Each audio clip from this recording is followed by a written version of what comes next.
Panganku akeh Bapa, nanging mengko dhisik Bathara Kala. Nadyan panganmu kuwi akeh nanging sumurupa. Ibarate kowe kuwi kebo utawa kewan bakal mangan tanduran. Yen to tanduran mau wis dipageri kowe tetep ora iso mangan. Mengko dhisik. Pagere kuwi apa? Pagere kuwi syarat sarana. Tekse wiradat.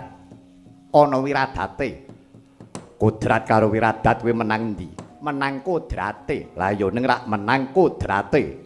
Nanging kabeh menungsa kuwi diwenangake mbudidaya mula eneng wiradat. Nek mung jagake kodrat, keneng apa wong lara kok dadak digolekake tamba. Mbok ya wis jagake kodrat wong menungsa ora urung bakal rak ya mati.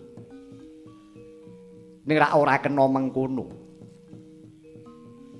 Manungsa kuwi diparingi ya kuwi sifat genep kelawan Gusti sing gawe urip diwenangake mbudidaya. Oh, mengkono ya Bapak. Iya. Wah, jebolane kok ya eneng pepajuh lan ana pepager lan pepalang. Ya pancen kudu mengkono. Kejaba kuwi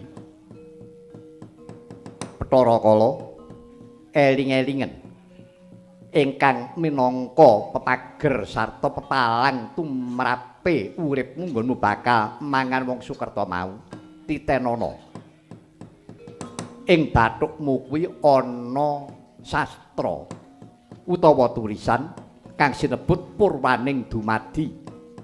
Jroning telakmu kuwi mau ya ana sastra kang tinulis kang kena denarani sastra telak utawa sastra tinekak.